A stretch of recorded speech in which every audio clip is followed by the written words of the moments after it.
First திருப்பூருக்கு என்னை வர வச்ச ஜெயமுத்து சாருக்கும் நிஷா மேடத்துக்கும் மிகப்பெரிய நன்றி. அந்த இடத்துல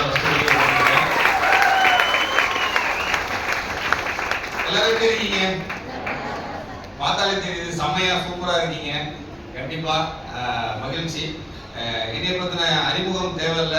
சதீஸ்வரன் பேரு, ஊர் நீடாமங்கலம், திருவாரூர் மாவட்டம். டிடிஎல் பிஎஸ்சி படிச்சிருக்கேன். இன்னைக்கு ஏதோ ஒரு வாய்ப்பு கிடைக்க போகுது அப்படிங்கிற ஒரு எதிர்பார்ப்போடையும் ஏதாவது ஒரு தீர்வு நம்ம வாழ்க்கைக்கு கிடைக்குமா அப்படிங்கிற ஒரு எதிர்பார்ப்போடையும் வந்திருக்கக்கூடிய புதிய விருந்தினர்கள் அத்தனை பேரையும் நம்மளுடைய திரு அசோசியேட் சார்பா மிகப்பெரிய ஒரு வரவேற்பு கொடுத்துருவோம். ஒரு உற்சாகமான கைத்தட்டலோட நல்லாவே கைத்தட்டல் இருக்கோம்னா சூப்பர். ரெண்டு ஹாப்பி நியூஸோட நான் பேச ஆரம்பிக்கலாம்னு நினைக்கிறேன். ஓகே தானே?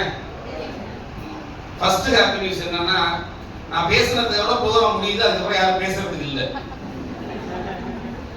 போட்டு வரிசையா வந்துட்டு இருக்கீங்களா, இன்னும் லிஸ்ட்ல எத்தனை பேர் இருக்காங்க அப்படிங்கிற ஒரு கேள்வி இருக்கு புதுசா வந்தவங்களுக்கு. கரெக்டுங்களா?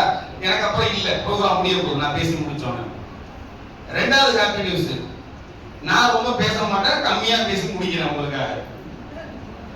ரைட்டா? பேசலாமா? With your permission. எவ்வளவு நேரம் பேசலாம்? எவ்வளவு நேரம் வேணாலும் நீ பேசு, நாங்க இந்த கிளம்பிடுவோம், பசிக்குது. அதானே? அதானே? கண்டிப்பா. சூப்பர், மகிழ்ச்சி. என்ன இதுல ஒரு கொடுமைன்னு கேட்டீங்கன்னா, இங்க இருக்கிற பாதி பேரு என் மேல சம காண்டில் இருப்பீங்க. ஏன்னா புரட்டாசி மாசம் முடிஞ்சு முதல் ஞாயிற்றுக்கிழமை ஆயிடுது. இந்த மேடம் உழுது சிரிக்கிறாங்க கை தட்டி. முதல் ஞாயிற்றுக்கிழமைடா, ஒரு மாச விரதத்தை முடிச்சிட்டு உட்கார்ந்து படையில போட்டு சாப்பிடலாம்னு நினைச்சா, அன்னைக்கு பார்த்து உங்க ஆளுங்க தூக்கி கொண்டு வந்து இங்க உட்கார வச்சு நீங்க வேலையில பண்ற அலும்பு இருக்கு அப்படின்னு. அப்படிதானே? அப்படிதானே? தெரியுது. கண்டிப்பா மைண்ட் வைஸ் எனக்கு நல்லாவே கேக்குது. அதனாலதான் நான் சொல்றேன், நீங்க சமைச்சு வச்ச சாப்பாடை திருப்பி போய் என்ன பண்ணலாம், ரீஹீட் பண்ணி சாப்பிட்டுக்கலாம். இல்ல போற வழியில ஹோட்டல்ல நல்ல அறுசுவை விருந்து சாப்பிட்டு போவோம், ஒன்றும் பிரச்சனை இல்லை. என்னை அறிமுகப்படுத்திக்கிறதுக்கு முன்னாடி இந்த பிசினஸ்ல நான் எதுக்காக உங்ககிட்ட வந்திருக்கேன், நம்ம என்ன டிஸ்கஸ் பண்ண போறோம்னா, ஒரு 15 நிமிஷம் தான். கரெக்டா? ஒரு 15 நிமிஷம் டைம் எடுத்துக்கலாம்ல? Right, super. 15 நிமிஷத்துல நான் முடிச்சிடுறேன். என்னுடைய லைஃப் ஹிஸ்டரியை வீடியோவா கொடுத்துட்டாங்க. நான் என்னென்ன பண்ணியிருக்கேன்னா, அதுல நிறைய எடிட்டிங்லாம் இருக்கு அந்த வீடியோல. ரைட்டுங்களா? அதுல இன்னைக்கு இருக்கிற லைஃப்லாம் அதிகமா இருக்கும். ஆரம்பத்துல நமக்கு நடந்ததெல்லாம் நிறைய தெரியாது. எங்க அப்பா சூப்பரா அழுது பேசியிருப்பாரு, கவனிச்சிங்களா இல்லையா? ஆமா, என் குடும்பத்தை, என் லைஃபோட பிறந்ததுல இருந்து இன்னைக்கு வரைக்கும் இல்ல, ஒரு சில வருடங்களுக்கு முன்னாடி வரைக்குமான எனக்கான ஒரே எம்டன் யாருன்னா அவர்தான்.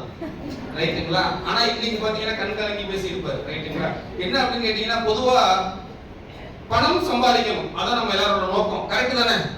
பணம் சம்பாதிக்கணும், அதான் நோக்கம். இன்னைக்கு இங்க இருக்கிறதுலயே நிறைய பேரு, அதுவும் இந்த திருப்பூர் மண்ணில் நிறைய பேரு பல மாவட்டங்கள்ல இருந்து, பல கிராமங்கள்ல இருந்து, பல ஊர்ல இருந்து நம்மளோட குழந்தைங்க, நம்ம அம்மா அப்பா, நம்மளுடைய உறவினர்கள், நண்பர்கள், நம்மளுடைய கலாச்சாரம், நம்மளுடைய கிராமம், அது எல்லாத்தையும் விட்டு வேற ஒரு ஊருக்கு இங்க வந்து தஞ்சம் அடைஞ்சு இங்க நம்ம தொழில் பண்ணிக்கிட்டோ இல்ல வியாபாரம் பண்ணிக்கிட்டோ இல்ல வேலை பார்த்துக்கிட்டோ இருக்கிறதுக்கான காரணம் என்ன? கேட்கல சத்தமா? என்னதுங்க? என்னது? பணம். பணம் சம்பாதிக்கணும், அதான் மேட்டர். கரெக்ட்டுங்களா? ஏங்க அப்படின்னா, இன்னைக்கு வாழ்க்கையில நம்ம சுத்தி நடக்கிற எல்லாமே பணம்ங்கிற ஒரு விஷயத்தை வச்சு மட்டும்தான் நான் யாருன்னு நிர்ணயம் பண்றாங்க இல்லையா? என் குடும்பம் யாருன்னு நிர்ணயம் பண்றாங்க பணம்ங்கிற ஒன்றை வச்சு. ரைட்டுங்களா? முன்னாடி கூட சொல்லுவாங்க, என்ன அப்படின்னு கேட்டீங்கன்னா, உறவுகள் மாதிரி வேற எதுவுமே கிடையாது இந்த உலகத்துல. எது மாதிரிங்க? எது மாதிரி? உறவுகள் மாதிரி இந்த உலகத்துல வேற எதுவுமே கிடையாதுங்க. பணம் என்னடா பணம், உறவு இருந்தா போதும்டா அப்படின்னு சொல்லுவாங்க. கரெக்ட் தானே? அந்த உறவு கிட்ட போய் ஒரு 1 லட்சம் ரூபாய் பணம் கேளுங்க, நீ என்னடா உறவு, பணம் தாண்டான்றான் அடுத்த செகண்ட். கரெக்ட்டுங்களா இல்லையா? உண்மையா இல்லையா? உண்மை. அதே மாதிரிதான் இன்னைக்கு நீங்க பாத்தீங்க அப்படின்னா, நண்பன்டா அப்படிம்பாங்க. என்னங்க? நண்பன்டா அப்படிம்பாங்க. ஒரு 10,000 ரூபாய் பணம் வேணுங்க, நீங்கள் தொடர்பு கொண்ட வாடிக்கையாளர் தொடர்பு எல்லைக்கு வெளியிடுறார், நம்மளை விட்டு ரொம்ப தூரம் போயிடுவான் நம்ம நண்பன். கரெக்டுங்களா? என்னடா பிரச்சனை அப்படின்னு கேட்டீங்கன்னா, அதுவும் பணம் தான். ரைட்டுங்களா? சோ என்னன்னா, நீங்க எதை எடுத்து பாத்தீங்கன்னா பணம். உறவை நிர்ணயிக்கிறது அதுதான். நம்ம குடும்பத்துல அம்மா அப்பா சொல்லுவாங்க ஊதாரியா சுத்துறாம்பாங்க. என்னைய சொன்னாங்க, யார் இந்த பேசினாங்க, ரெண்டு அம்மா அப்பா, அவங்க சொன்னாங்க ஊதாரியா சுத்துறாங்க. ஆனா இன்னைக்கு என் பையன் மாதிரி கிடையாதுன்னாங்க. ரெண்டு வார்த்தை மாறுச்சுல. 14 வருஷத்துக்கு முன்னாடி ஊதாரினா, இன்னைக்கு என்னைய மாதிரி பையன் இந்த உலகத்துல இல்ல. இது ரெண்டையும் நிர்ணயிச்சது பணம். இந்த வார்த்தையை மாத்துறது எதுங்க? பணம், வேற எதுவுமே இல்ல. ஏன் அக்கா சொன்னாங்க என்ன அப்படின்னு கேட்டீங்கன்னா, இவனை மாதிரி உருட்டாத பொருளை யாருக்கும் பிறந்துடக்கூடாது. எங்க அப்பாவை 50 வயசாகி இன்னைக்கு உழைக்க வச்சுக்கிட்டு இருக்கான். அவரு உழைச்சு கொடுக்குற காசை வச்சு இவன் ஜாலியா ஊர் சுத்திட்டு இருக்கான், இன் பண்ணிக்கிறான், பெல்ட் போட்டுக்கிறான், புது புது டை வாங்கிக்கிறான், புது புது ஷூ போட்டுக்கிறான், ஜாலியா போறான். ஜாலியா போனோமா எனக்கு தான் தெரியும். அப்படின்னா ஜாலியா போனோம்னா ஜோலியா போனோம்னு எனக்கு தான் தெரியும். ரைட்டா? ஜாலியா போறான். அப்பாவை பத்தி என்ன கவலை இவனுக்கு அப்படின்னு எங்க அக்கா அன்னைக்கு. இன்னைக்கு எங்க அம்மா அப்பாவை என் தம்பி பாத்துக்கிற மாதிரி உலகத்துல யாராலையும் பாத்துக்க முடியாது. இன்னைக்கு அதே அக்கா தான். வார்த்தை மாதிரி இருக்கா? பணம் தான். என்னதுங்க? பணம் தான். அன்னைக்கு சதீஷ் தான், இன்னைக்கு சதீஷ் தான். என்கிட்ட எதுவும் மாறல. பணம் தான் மாத்தி இருக்கு எல்லாத்தையும். கரெக்டுங்களா? நீங்க உங்க கிராமத்தை விட்டு இங்க வந்திருக்கிறதுக்கு காரணமும் பணம் தான். ரைட்டுங்களா? வீட்டுல அம்மா 2 வார்த்தை நம்ம கோபமா பேசிட்டாங்கன்னா, என்னப்ப என்னங்கிற அப்படின்னு நம்ம கொஞ்சம் குரல உயர்த்துவோம். இங்க நம்ம வேலை பார்க்குற இடத்துல நம்ம கூப்பிட்டு வச்சு ரூம்ல திட்டுவான், இப்படியே குனிஞ்சு இருந்துட்டு போவோம். ஏன் இங்க குரல உயர்த்தல? பணம். என்னதுங்க? பணம். ரைட்டா? சோ யோசிச்சு பாருங்க. இப்படி சொல்லிக்கிட்டே போலாம். எல்லாத்துக்கும் காரணம் பணம். அந்த பணத்தை சம்பாதிக்கலாம். நம்ம வாழ்க்கையில ஒவ்வொரு நாளும் ஒரு வேலையோ, ஒரு தொழிலோ, ஒரு வியாபாரமோ ஏதோ ஒண்ணு பண்ணி கஷ்டப்பட்டு ஒவ்வொரு நாளையும் ஓட்டிட்டு இருக்கோம். இன்னைக்கு வாழ்க்கை எங்க போயிட்டு இருக்கு நமக்கே தெரியல. ஓடிக்கிட்டே இருக்கும். மிஷின் மாதிரி ஓடிட்டு இருக்கோம். மிஷினை விட ஃபாஸ்டா ஓடிட்டு இருக்கோம் சில பேர். பணம்னு எங்க டீம்லயும் ஒருத்தர் இருக்காரு, ஒரு சிடிசி லீடர், பேரை சொல்ல மாட்டேன். அவர் மிஷினை தாண்டி ஓடிட்டு இருக்காரு. இப்ப கூட என்ட்ரன்ஸ்ல பேசிட்டு இருந்தார். ரைட்டுங்களா? அது மாதிரி எல்லாரும் மிஷினை தாண்டி ஓடிட்டு இருக்கோம். எதுக்கு? நான் ஒண்ணு பணம் அப்படிங்கறத கொடுத்து. உண்மையா சொல்றேன், நீங்க பணம் சம்பாதிக்கிறதுக்கு கஷ்டப்பட்டு இருக்கீங்க, வேலை பார்க்குறீங்க, கஷ்டமா இருக்கு வேலை அப்படின்னா தப்பு இல்ல. நீங்க ஒண்ணு மட்டும் தான் இந்த நிமிஷம் யோசிக்கணும். என்ன யோசிக்கணும் அப்படின்னா, வாழ்க்கையில 60 வயசு வரைக்கும் கஷ்டப்பட்டு உழைச்சி கடினமா ஓடி சரியா சாப்பிடாம, சரியான எந்தவித விழாக்களையும் கொண்டாடாம, சரியா ஃபங்க்ஷன் அட்டெண்ட் பண்ணாம, என் குடும்பத்து கூட சரியான நேரம் கொடுக்காம, என் குடும்பத்தோட நான் குடும்பமா பிசினஸா வாழ்க்கையா வாழாம, நான் வாழ்க்கை பூரா ஓடிக்கிட்டே மட்டும் உழைச்சு சம்பாரிச்சு திருப்பி பார்த்தா பல லட்சம் ரூபாய் கடன், இல்ல சில ஆயிரம் ரூபாய் கடன், அடுத்த வேற என்ன வேலை பார்க்கலாம்னு 60 வயசுல யோசிக்க போறேன்னா, இல்ல ஒரு சில வருடங்கள், குறிப்பிட்ட ஒரு சில வருடங்கள் என்னுடைய மொத்த உழைப்பையும், மொத்த திறமையையும், மொத்த நேரத்தையும் ஒரு வாய்ப்புக்குள்ள கொடுத்துட்டு ஒரு 3 வருஷம் இல்லங்க வேண்டாம், ஒரு 5 வருஷம் கழிச்சு திரும்பி பார்த்தா இந்த வீடியோல வந்த மாதிரியான ஒரு லைஃப் ஸ்டைல் எனக்கு வேணுங்க அப்படின்னா, அதுக்கு ஒரே ஒரு வாய்ப்பு, என் வயசுக்கு என் அனுபவத்துக்கு ஒண்ணுதான் இருக்குங்க. அது வந்து நான் டேஸ்ட் பண்ண என்னோட great MI lifestyle marketing program இந்த பிசினஸ் ஆப்பர்ச்சுனிட்டி மட்டும்தான். இந்த பிசினஸ் ஆப்பர்ச்சுனிட்டி மட்டும்தான், எதுவுமே இல்லை இந்த உலகத்துல. மைலேஜ் ஸ்டைலை தவிர ஒரு ஏழை சாமானியன் கோடீஸ்வரனா மாறுறதுக்கு, ஒரு குறுகிய காலகட்டத்துக்குள்ள மாறுறதுக்கு மைலேஜ் ஸ்டைலை தவிர இந்த உலகத்துல ஒண்ணு இல்லைங்கிறது என்னோட அனுபவம்.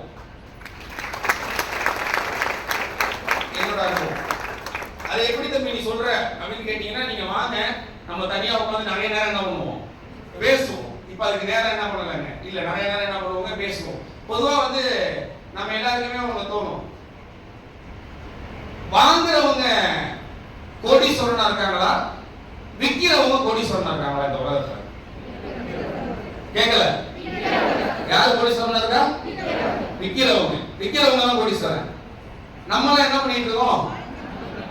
பிறந்ததுல இருந்து வாங்கிட்டு இருக்கோம், இன்னைக்கு வரைக்கும் வாங்கிட்டு இருக்கோம், நாளைக்கு வாங்க தான் போறோம். ஏதோ ஒன்று எக்ஸ்ட்ரா, ஏதோ ஒரு ப்ராடக்ட், ஏதோ ஒரு பொருளை, ஏதோ ஒண்ணு. கரெக்ட்டுங்களா? என்னைக்கு விற்க போறோம்? என்னைக்கு விற்க போறோம்? வாங்குறவங்க கோடீஸ்வரர்கள் இல்ல, விற்கிறவங்க தான் கோடீஸ்வரர்கள். நீங்க தான் சொல்றீங்க. என்னைக்கு விற்க போறோம்? அதுக்கான வாய்ப்பு இல்லையங்க. நான் ஒரு பிசினஸ் ஓனரா மாற முடியாதுங்க. என்கிட்ட பல லட்சம் ரூபாய் முதலீடு இல்லையங்க. எனக்கு ஹெல்ப் பண்றதுக்கு யாரும் இல்லைங்க. பேங்க்ல போய் சர்டிபிகேட் எல்லாம் தூக்கி போட்டாலும் அது பேப்பர்னு சொல்றாங்க. எனக்கு என்னை நம்பி பணம் கொடுக்க யாரும் இல்லைங்க. யோசிச்சு பாருங்க. நீங்களும் கோடீஸ்வரனா மாறணும்னு நீங்க நினைச்சீங்கன்னா, நீங்களும் ஒரு விற்பனையாளரா மாறணும் நீங்க நினைச்சீங்கன்னா, உங்களையும் விற்பனையாளரா மாத்துறதுக்கு மைலேஜ் ஸ்டைல் இருக்கு. விற்பனையாளரா மாற முடியும், பிசினஸ் ஓனரா நம்மளும் கோடீஸ்வரனா மாற முடியும். இதான் யதார்த்தம். உண்மையா சொல்லணும்னா நீங்க வந்து பாத்தீங்க அப்படின்னா வாழ்க்கையில நிறைய பொருட்கள் வாங்கியிருப்பீங்க, நிறைய பொருட்கள் வாங்கியிருப்பீங்க. என்னென்னலாம் வாங்கியிருப்போம்? என்னெல்லாம் வாங்கியிருப்போம்? ட்ரெஸ், அக்சசரிஸ், ஷூ, ஸ்டெப்பல்ஸ், நிறைய அக்சசரிஸ், மொபைல் போனு, வீட்டுக்கு டிவி, மனைவி வாங்க முடியாது. ரைட்டுங்களா இல்லையா? இந்த மாதிரி நிறைய டிவி, ஃப்ரிட்ஜ், வாஷிங் மிஷின், இப்படி நிறைய வாங்கியிருக்கோம் இல்லையா? பைக்கு, இப்படி நிறைய வீட்டில் வாங்கியிருக்கோம் தானே? வாங்கியிருக்கோமா? நிறைய வாங்கியிருக்கோம். வாங்கினதுல ஏதாவது ஒண்ணே ஒண்ணு, ஒரு சல்லி பைசா கடன் இல்லாம நான் சம்பாதிச்சு வச்ச என் பணம், சேமிச்சு வச்சிருந்த பணம் சும்மா அப்படியே இருந்துச்சு. ரொம்ப நாளா அந்த பணம் எதுக்கும் யூஸ் ஆகல, அதனால அந்த பணத்தை வச்சு வாங்கினேன். அப்படி ஏதாவது ஒரு பொருள் சொல்ல முடியுமா? ஏதாவது ஒரு பொருள் சொல்ல முடியுமா? கண்டிப்பா இல்ல. கல்யாணம் பண்ணோமே, அந்த கல்யாணம் மாதிரி கடன் இல்லாம கல்யாணம் பண்ண யாராவது சொல்ல முடியுமா? சொல்ல முடியாது. யோசிச்சு பாருங்க. நம்ம டிவி வாங்கினாலும் கடன், கல்யாணம் பண்ணாலும் கடன். கல்யாணம் மட்டும் கடன் வாங்கி பண்ணிட்டா போதும், அதுக்கப்புறம் வாழ்க்கை பூரா நம்ம கடன் வாங்குற நபரம் ஆயிடுவோம். ஏன்னா அந்த கடன் வாங்கி வாங்குற கல்யாணம் நம்ம என்ன பண்ணிடுவோம்? டிவி வாங்க வச்சிரும், ஃப்ரிட்ஜ் வாங்க வச்சிரும், ஏசி வாங்க வச்சிரும், பைக் வாங்க வச்சிரும். ஏன்னா பக்கத்து வீட்டுல யாரெல்லாம் எதெல்லாம் வாங்குறாங்களோ, நம்ம சொந்தக்காரன் எவெல்லாம் வாங்குறானோ அதெல்லாம் நம்ம வாங்கி ஆகும். கரெக்ட் தானே? எல்லாம் வாங்கி ஆகும். அந்த கடன் வாங்கி வாங்கின bike, TV, fridge, washing machine, mobile phone, இது எல்லாமே நம்மள கடன்காரனா மாத்திருச்சா கோடீஸ்வரனா மாத்திருச்சா? கேட்கல, எனக்கு கேட்கல. கடன்காரனா மாத்திருச்சு. கடன் வாங்கி நம்ம கடன்காரனா மாறணும். கரெக்ட்டுங்களா? நான் ஒரு 14 வருஷத்துக்கு முன்னாடி நானும் பொருள் வாங்கினேங்க, ஆனா கடன் வாங்கி வாங்கினேன். நானும் பொருள் வாங்கினேன், கடன் வாங்கி வாங்கினேன். என்னங்க கடன் வாங்கி வாங்குனீங்க அப்படின்னா, அழகா சூப்பரா எக்ஸ்பிளைன் பண்ண நம்மளோட ஜெயக்குமார் சார் எக்ஸ்பிளைன் பண்ணார்ல. Anandam, Elements, MI Home, India Grow இப்படிங்கிற பிராண்ட்ல உள்ள எம்ஐ எக்ஸ்டோடைய ப்ராடக்ட்ஸ 59,000 ரூபாய் கடன் வாங்கி நான் வாங்கினேன். கடன் வாங்கி வாங்கினேன் 14 வருஷத்துக்கு முன்னாடி. கடன் வாங்கி வாங்கினேன். அந்த 54,000 ரூபாய் பொருள் கடன் வாங்கி வாங்கினல, அந்த பொருள் என்ன பண்ணிருக்குன்னா எனக்கு இன்னைக்கு 1.5 லட்சம் ரூபாய்ல ஆப்பிள் ஐபோனு, ஒரு 9 லட்சம் ரூபாய்ல ஃபர்ஸ்ட் ஒரு காரு, அதுக்கப்புறம் 14 லட்சம் ரூபாய்ல ரெண்டாவது ஒரு காரு, ஒரு 50 லட்சம் ரூபாய்ல சொந்தமா ஒரு வீடு. எங்க அப்பா 60 வயசுலயே மளிகை கடையில கஷ்டப்படுறாருன்னு சொன்னாங்கல்ல, அந்த கடையை இழுத்து மூடி எங்க அப்பாவுக்கான ரிட்டைர்மென்ட் லைஃப். எனக்கு என்னுடைய திருமணத்தை 14 லட்சம் ரூபாய் செலவுல கிராண்டான ஒரு மேரேஜ் ஃபங்க்ஷனு. எனக்கு ஃபர்ஸ்ட் பொண்ணு பிறந்துச்சு, என் பொண்ணுக்கு மட்டுமே 4 லட்சம் ரூபாய் செலவு பண்ணி பர்த்டே ஃபங்க்ஷனு. ஒரு சட்டை 400 ரூபாய்க்கு வாங்க வழி இல்லாத எனக்கு நீங்க வந்து பாத்தீங்கன்னா 14,000 ரூபாய், 15,000 ரூபாய், 20,000 ரூபாய் இந்த மாதிரி கோட்டு கொண்டு 24 கோட்டு. ரைட்டுங்களா? இது எல்லாத்தையும் அந்த 59,000 ரூபாய் கடன் வாங்கின பொருள் தான் எனக்கு கொடுத்துச்சு.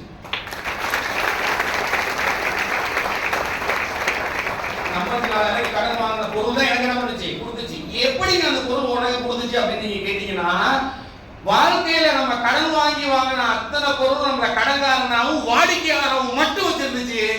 ஒரே ஒரு பொருள் மைலஸ்டருடைய ப்ராடக்ட் மட்டும்தான் கடன் வாங்கி பொருள் வாங்கின என்னைய அந்த நிமிடமே வியாபாரியா மாத்துச்சு. அந்த நிமிடமே வியாபாரியா மாத்துச்சு. வேலைக்காரனா இல்லைங்க, வியாபாரியா மாத்துச்சு. அந்த வியாபாரியா மாத்தினதுக்கு அப்புறம் எனக்கு மேல இந்த வியாபாரத்துல வெறும் டிடிஎட் பிஎஸ்சி ஒரு டிகிரியை முடிச்சுட்டு சின்ன வயசுல கல்லூரி படிப்பை முடிச்ச உடனே எங்க அப்பா வச்சிருக்கிற மளிகை கடையில இருந்து பொட்டலம் போட்டு வியாபாரம் பண்ணிட்டு இருந்தவன் தான் நான். டெஸ்ட் எக்ஸாம் ஒரு எக்ஸாம் இருக்கு, கவர்மெண்ட் வேலைக்கு டீச்சரா போறோம். அந்த வேலைக்கு எப்படியாவது தள்ளி விட்டுறணுங்கிறது எங்க அப்பாவோட கனவு, என்னோட கனவு இல்ல. ரைட்டுங்களா? அதுக்காக அந்த எக்ஸாமுக்கு படிக்கிற மாதிரி நடிப்பேன். எங்க அப்பா கிட்ட படிக்க மாட்டாங்க உண்மையா. ரைட்டுங்களா? படிக்கிற மாதிரி நடிச்சுக்கிட்டு மளிகை கடையில் இருந்துகிட்டு வேற என்ன பண்ணலாம் அப்படின்னு யோசிச்சுக்கிட்டு இருந்த டைமிங்ல தான் ஓகே அப்ப என்ன பண்ணலாம் அப்படின்னு யோசிச்சுட்டு இருந்தப்பதான் மைலேஜ் பிசினஸ் வாய்ப்பு எனக்கு என்ன பண்ணுச்சுங்க கிடைச்சது. மைலேஜ் பிசினஸ் வாய்ப்பை எடுத்துட்டு உள்ள வந்துட்டேன். ஆனா கண்ணை கட்டின மாதிரி இருக்கு. ஏன்னா நம்ம யார்கிட்டயும் பேச மாட்டோம், யார்கிட்டயும் பெருசா பழக தெரியாது, ரொம்ப கொஞ்சம் சும்மாவா இருக்கும். நெருங்கின மாமா மச்சான் உறவினர்கள் வந்தா கூட, நெருங்கின உறவுகள் அத்தை மாமா இவங்க எல்லாம் வீட்டுக்கு வந்தா கூட வாங்க உட்காருங்க அப்படின்னு சொல்லி உபசரிக்க கூட எனக்கு தெரியாது. மொத்தமே வெறும் 4 ஃப்ரெண்ட்ஸ் தான். நான் 2வது படிக்கிறதுல இருந்து காலேஜ் படிக்கிற வரைக்கும் என் வீட்டுக்கு வர்றது அவங்க 4 பேர் தான் வருவாங்க. அவங்க 4 பேர் வீட்டுக்கு தான் நான் போவேன். அந்த மாதிரி தான், யாருக்கிட்டையும் பேச தெரியாது. அப்படி இருந்தா நான் இந்த பிசினஸ்க்குள்ள வந்தோடனே இந்த பிசினஸே பேசுறது நான் மார்க்கெட்டிங் ஃபீல்டு எப்படா நம்மளால முடியும், நமக்கு யாரும் தெரியும், நம்ம யாரும் போய் பேச போறோம் அப்படின்னு நினைச்சேன்.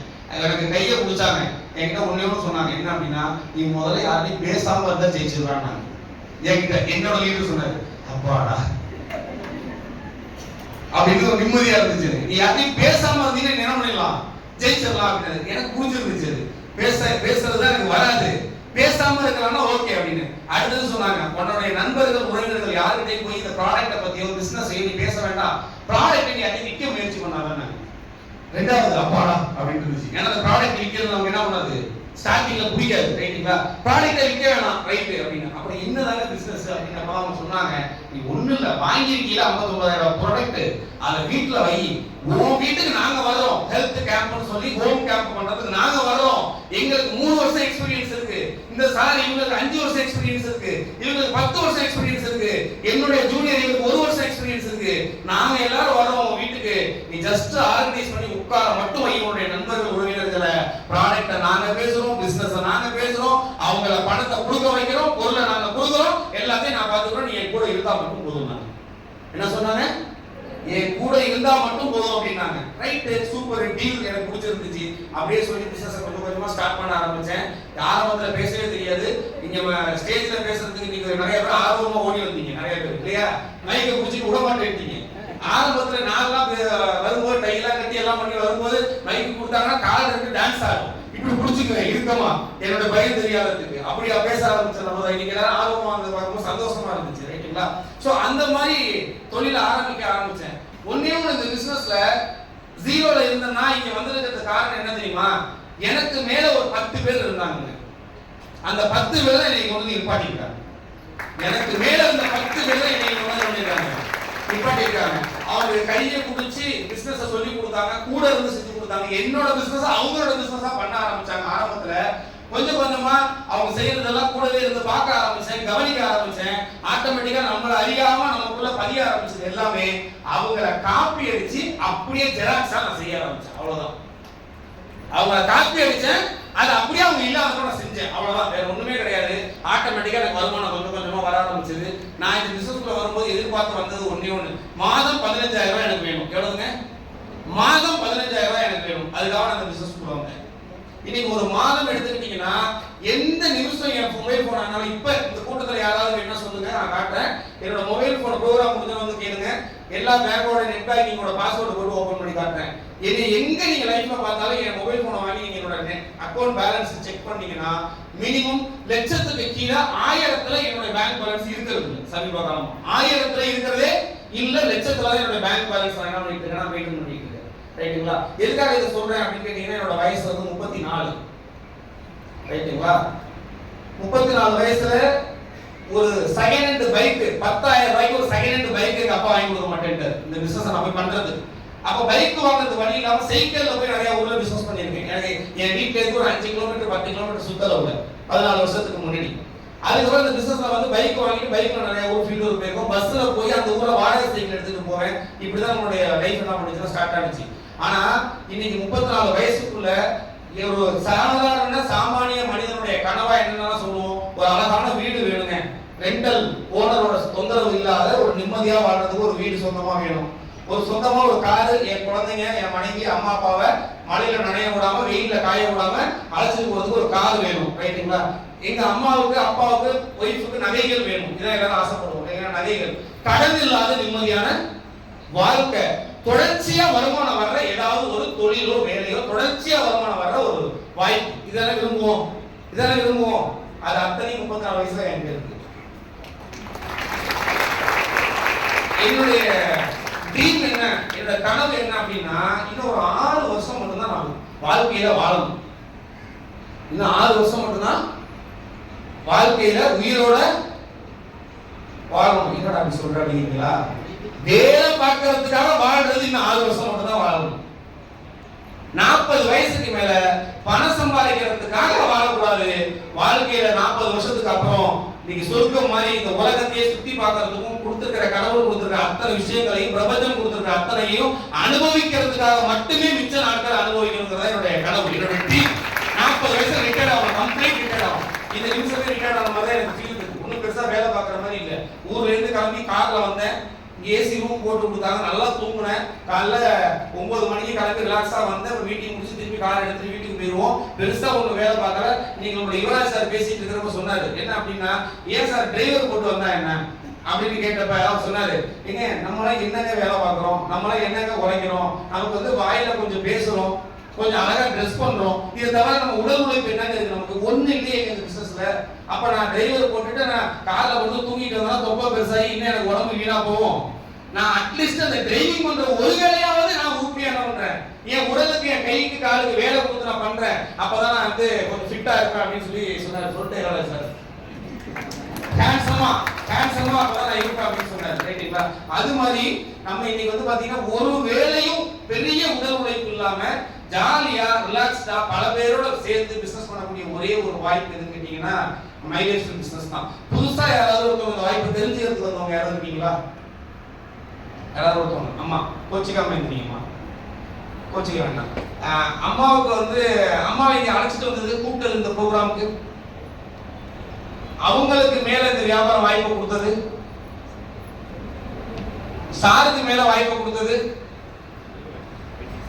முனிராஜா சார். இங்க வரல, ரைட்? முனிராஜா சார் இங்க எஸ்டிசி இருப்பாங்க, செல்வராஜ் சார் ஒரு எஸ்டிசி இருக்காங்க. அதுக்கு மேல எம்டிசி முனிராஜா சார்.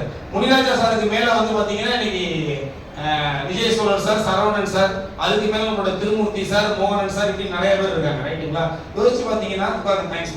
இவங்க ஒரே ஒரு நபர் இந்த பிசினஸ்ல சரியா அவங்களோட நேரத்தையும் உழைப்பையும் கொஞ்சோண்டு எஃபோர்ட்டையும் கொடுத்து கவனம் கொடுத்து நீங்க சொல்லி கொடுக்குற மீட்டிங் ட்ரைனிங் அட்டெண்ட் பண்ணி கத்துக்கிட்டு இந்த பிசினஸ்ல செயல்பட தயாரானா மட்டும் போதும். இவங்க அத்தனை பேரும், நான் சொன்ன அத்தனை பேரும் அவங்களோட வளர்ச்சிக்காக போன்ல பேசுறது, மீட்டிங் ஹால்ல ட்ரைனிங் கொடுக்கறது, அவங்க வீட்டுல போய் கேம்ப் நடத்தி கொடுக்கறது, ப்ராடக்ட்டை சேல் பண்ணி கொடுக்கறது, அவங்கள வந்து ஒரு வியாபாரியா மாத்துற மொத்த வேலையும் பார்க்க 10 பேர் இருக்காங்க.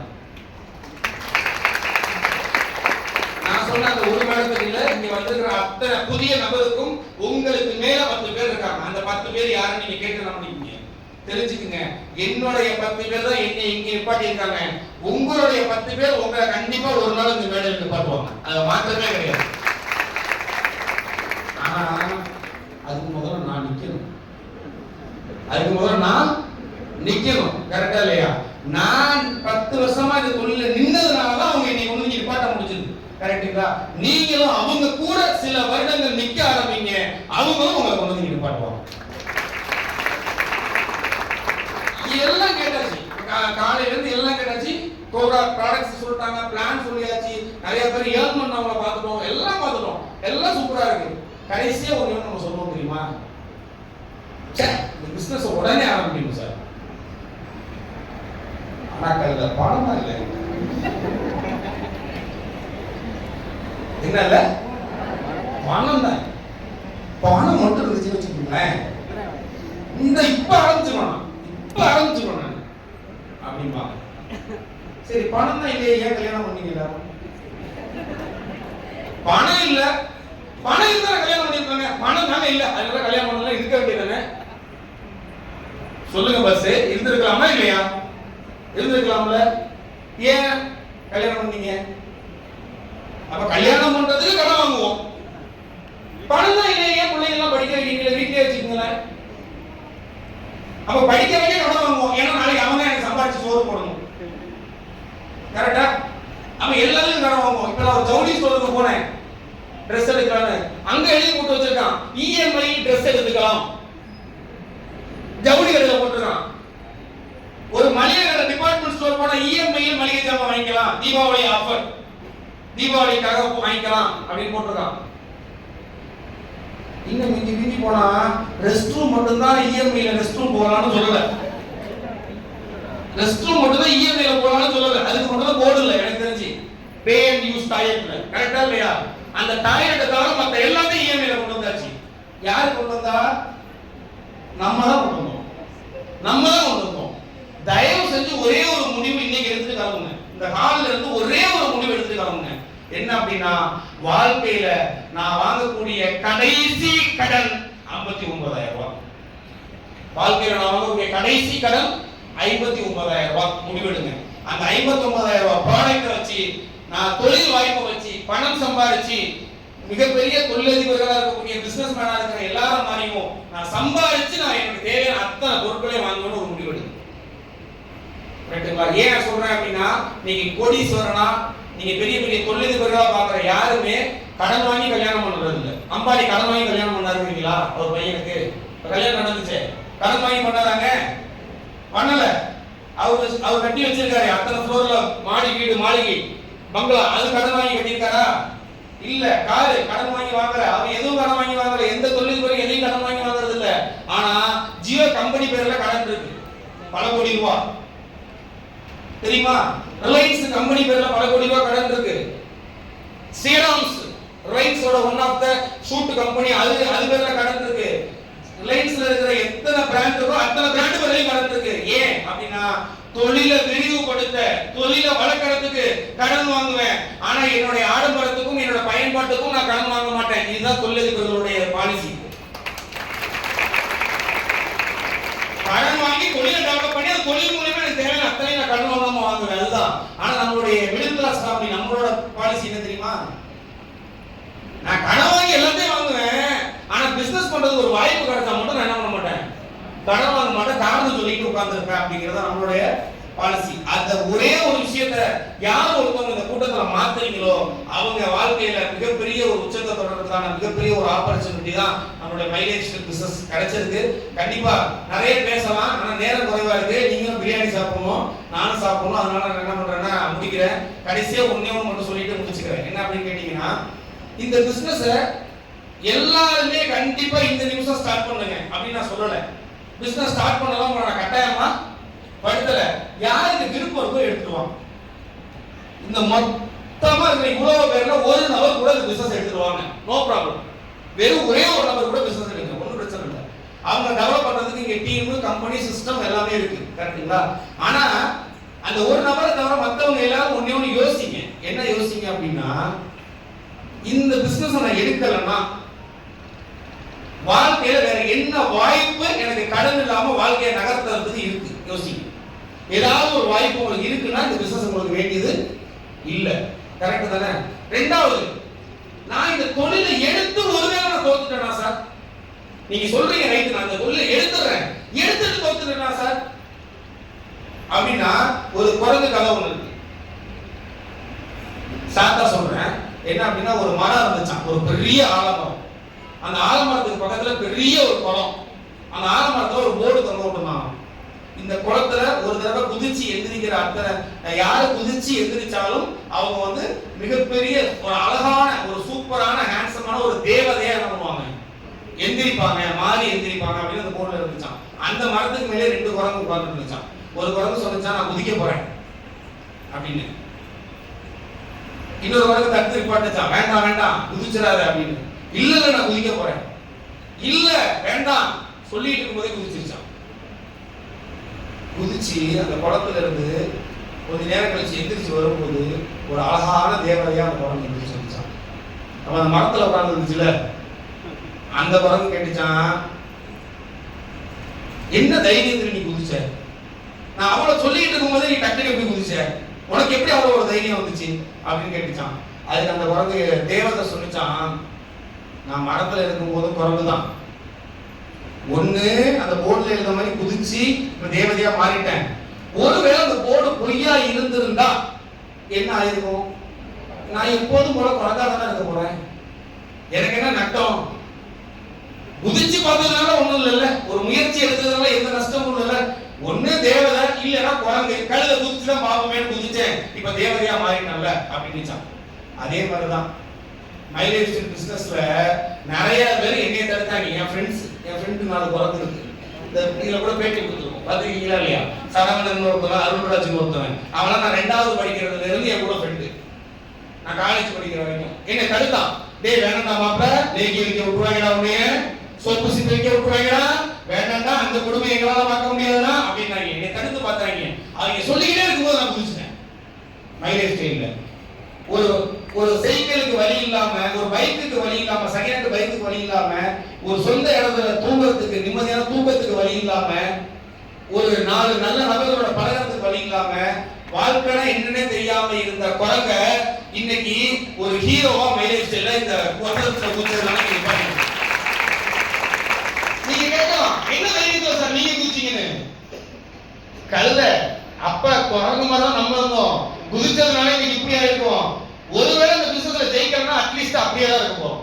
அதே சைக்கிள், அதே மளிகை கடை, அதே பட்டணம், அப்படிதான் இருக்க போறோம். ஒண்ணும் பெருசா நடந்துக்க போறது இல்லை.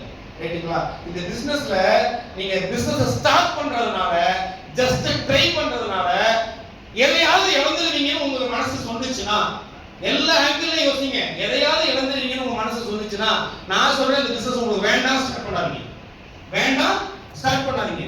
ஆனா இந்த பிசினஸ் ட்ரை பண்றதுனால, ஸ்டார்ட் பண்றதுனால இழக்கிறதுக்கு ஒண்ணு இல்லைங்கிறது உங்களுக்கு உறுதியா தெரிஞ்சா, நீங்க இந்த உலகத்துல முயற்சி எடுக்க வேண்டிய ஒரே வாய்ப்பை மேனேஜ் பண்ணுவீங்க. ஏன்னா சொந்த தொழில் வேணும், பணம் நிறைய வரணும், ஆனா முதலீடு போடக்கூடாது, ரிஸ்க் இருக்கக்கூடாது, நஷ்டம் அடையறதுக்கான வாய்ப்பே இருக்கக்கூடாது அப்படின்னு நீங்க டிசைனா யோசிச்சு பார்த்தா ஒரு தொழில் இருக்குன்னா அதுதான் லென்ஸ் வச்சு பாத்தீங்கன்னா மைலேஜ் ஸ்டீல் மட்டும் தான் இருக்கு. வேற எதுவுமே இல்லை. எந்த ஆங்கிள் பண்ணலாம். கரெக்ட்டுங்களா? அப்ப இங்க நீங்க தோத்தா கூட உங்களுக்கு நஷ்டம் இல்லை. தோக்கிறதுக்கு ஒண்ணுமே இல்லை. தோக்கிறதுக்கு ஒண்ணுமே இல்லை. நான் இந்த பிசினஸ் நீங்க பண்ணி கார் வாங்க, வீடு வாங்க, கோடி சொன்னாங்க, அதெல்லாம் நான் சொல்லல. ஜஸ்ட் ட்ரை பண்ணுங்க. வாழ்க்கையில முதல்ல என்ன பண்ணுங்க? ட்ரை பண்ணுங்க. எது வேணாலும் நடக்கட்டுங்க, ட்ரை பண்ணுங்க. 3 மாதம், 90 நாள், 90 டேஸ் சேலஞ்ச். 90 நாள் உங்களுக்கு நீங்க சேலஞ்ச் பண்ணிக்கங்க. கேலண்டர் கிளிங்க. இங்க உங்களோட லீடர் சொல்றது ஒவ்வொரு நாளும் சரியா செய்யுங்க. 90வது நாள் நீங்க முடிவெடுங்க. இந்த பிசினஸ் எனக்கு எப்படி இருக்கு நீங்க யோசிங்க. அன்னைக்கு தான் சரியான முடிவை எடுக்க முடியும். எனக்கு கூட ஒரு 4 இருந்துச்சுல, அது மாதிரி உங்க கூடயே 4 இருக்கலாம். பேசிக்கிட்டு இருக்கும்போதே நீங்க குதிச்சிருங்க. Wish all the best, wish all success.